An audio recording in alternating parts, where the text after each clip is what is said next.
Scooby-Doo and the Monster of Mexico.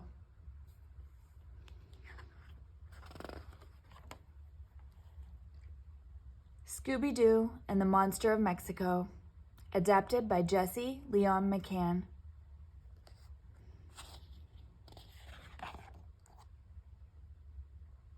The Mystery Inc. gang were on their way to visit Fred's pen pal Alejo in Veracruz, Mexico.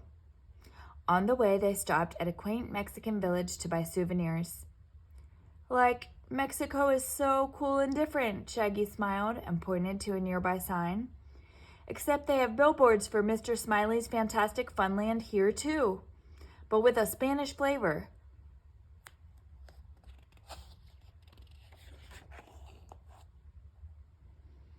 Alejo and his family owned a big, beautiful hotel with room for all the gang.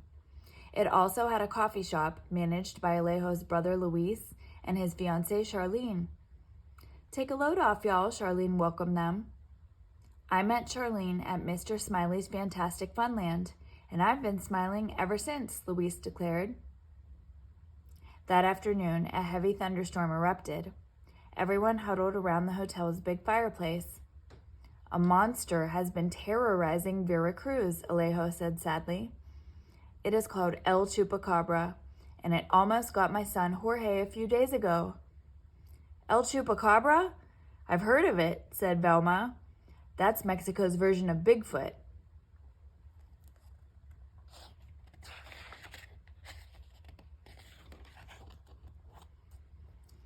That night, the gang heard strange noises outside their hotel bungalows. When they investigated, they found the footprints of a huge animal. We must have scared whatever it was away, Fred concluded. Might as well get some sleep. We've got a big day tomorrow. There's a mystery to solve. The next day, the gang and their new friends searched Veracruz for the monster. They split up so they could cover more ground. As it started to get dark, Fred, Velma, and Daphne ran into a giant rattlesnake. Yikes! It's just a statue, Fred said after a scary moment. Yes, of Quetzalcoatl, the feathered serpent, Velma explained. I've read about him. He was revered by the Aztecs as the god of all things good.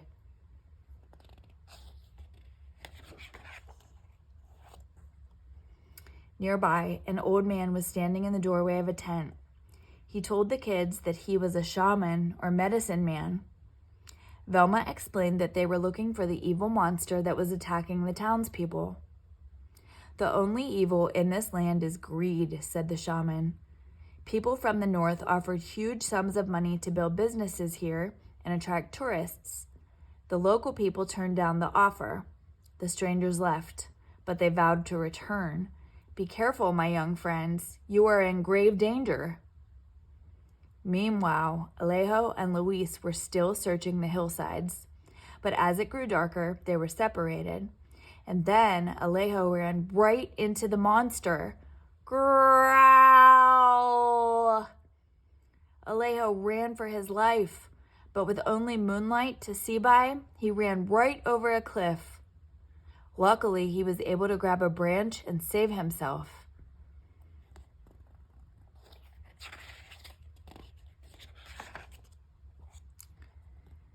At the same time, Scooby-Doo and Shaggy were hiding inside the mystery machine. Soon they fell fast asleep. Then a shadowy figure crawled under the mystery machine and cut the brake lines. When Shaggy and Scooby heard noises, they awoke with a fright. They decided to get out of there and find their friends. But once they were driving, they couldn't stop. Zoinks! Cried Shaggy. Hold on tight, Scoob! Rikes! Hollered Scooby-Doo. The mystery machine sped through Veracruz out of control.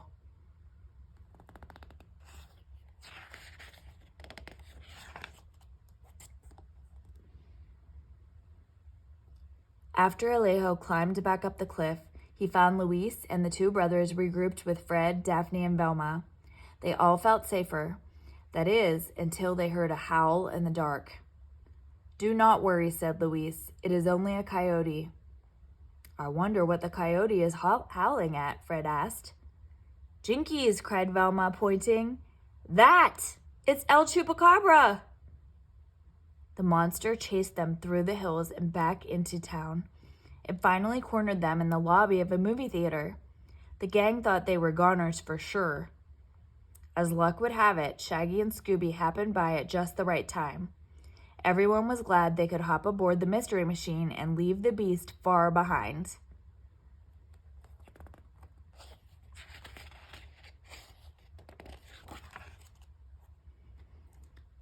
Since the mystery machine had no brakes, they kept driving until they were out of town.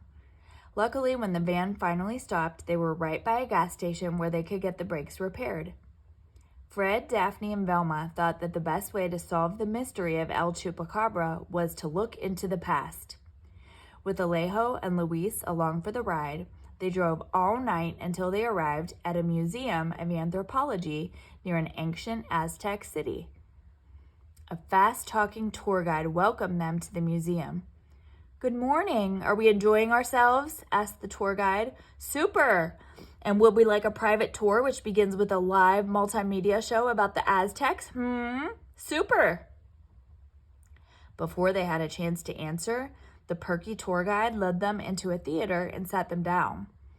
The lights dimmed and the presentation began.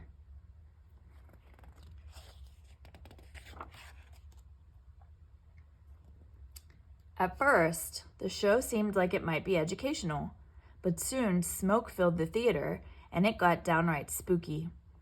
Out from the walls came lifelike jaguars and eagles and even an Aztec dragon. "And now I would like a volunteer from the audience," said the tour guide. She grabbed Daphne's hand and pulled her up on stage. "How about you?" Daphne didn't look too happy, but she lay down on an altar on stage. Performers dressed like Aztecs danced around the altar and covered Daphne with a ceremonial blanket. Wild music played and more smoke filled the theater. Then the music stopped and the smoke cleared. The Aztecs and the tour guide were gone, and so was Daphne.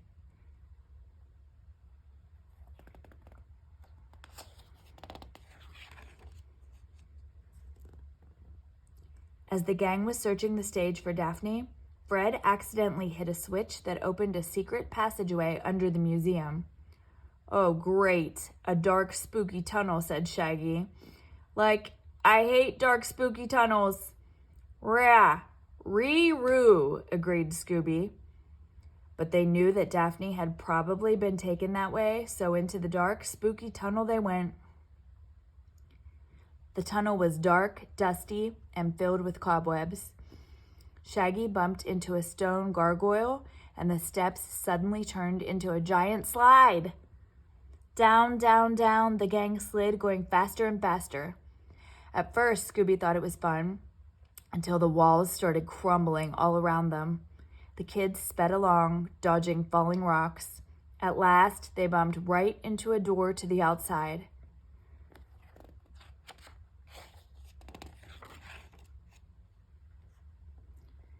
Outside, they saw they were next to the Aztec pyramids, built many centuries before. And on top of one was Daphne, tied up and blindfolded. They raced to the top to save her. "Like, if the Aztecs were so smart, why didn't they build elevators?" Shaggy huffed and puffed. "Rah!" wheezed Scooby-Doo. Daphne was rescued, but it seemed someone was trying to scare the gang into leaving Mexico. Back in Veracruz the next evening, everyone was getting ready for the celebration of the Day of the Dead. Shaggy and Scooby were frightened when they heard that name. "Don't worry," Velma explained. "The Day of the Dead is a holiday where families gather at the cemetery and celebrate their ancestors. It's just a bunch of kids in costumes, plus lots of skeleton-shaped cookies and candies. Basically, it's non-stop eating." "Non-stop eating?" Scooby and Shaggy grinned at each other.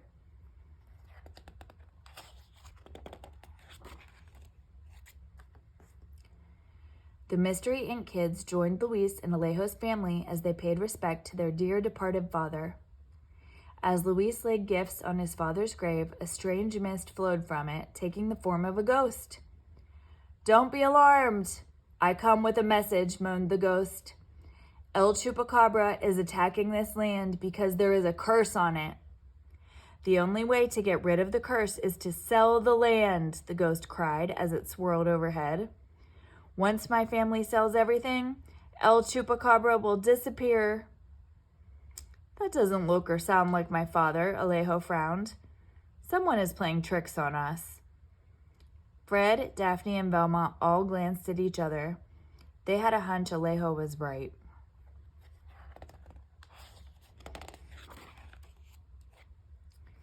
Meanwhile, Scooby was following a hunch of his own. Inside a tomb close by, he found a skeleton operating some audio-visual equipment. Everything the skeleton said into its microphone, the ghost said too. The ghost was only a film projection. Scooby started barking. Everyone who heard him came running, including some policemen. The crafty skeleton was caught in the act. When the skeleton's mask was removed, everyone got a big surprise. "It's Mr. Smiley," Velma exclaimed, "the owner of Mr. Smiley's Fantastic Funland." Fred, Daphne, and Velma explained to the townspeople how Smiley had been trying to get Alejo's family and all the other families in Veracruz to sell their land so he could build another amusement park. When everyone refused to sell, Smiley came up with a plan to scare them all away.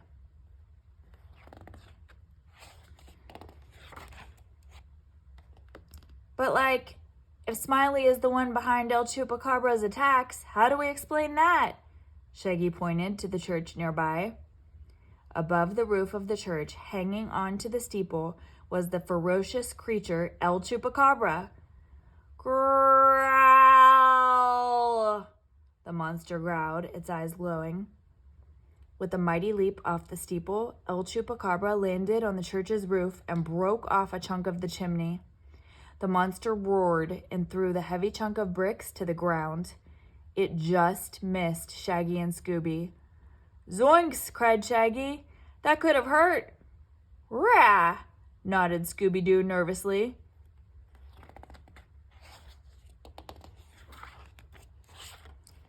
Another leap, and the monster landed on the ground with a crash. It grabbed the holiday picnic tables and threw them into the air, along with Shaggy, Scooby, and some of the townspeople. "You don't scare us, you Bigfoot wannabe." Fred picked up a table to protect Daphne and Velma from the flying food. Scooby-Doo and Shaggy tried to escape by riding a wheelbarrow. However, the monster leaped into the wheelbarrow too and went along for the ride. But when the wheelbarrow sped past a tree, the creature got its head stuck in a beehive. Scooby and Shaggy jumped out of the wheelbarrow while the blinded monster hit a bump, flew through the air, and got tangled in a string of lights. It was trapped.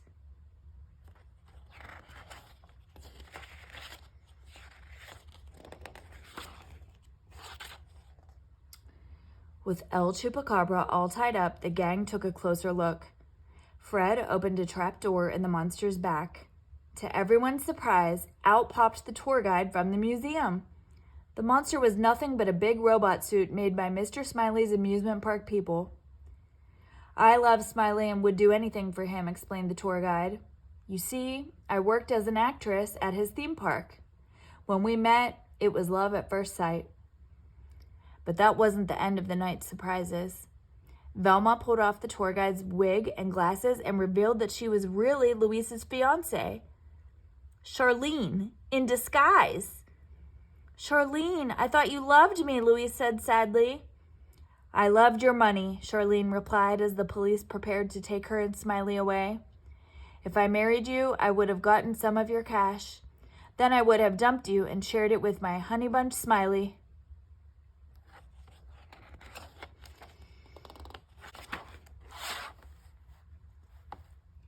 Everyone in town was glad that the El Chupacabra mystery had been solved. Now they could get back to their Day of the Dead celebration. As the townspeople danced the night away, Alejo thanked the Mystery Inc. kids for visiting him in Mexico. "Scooby-Dooby-Doo!" Scooby cheered as he joined the merry dance line.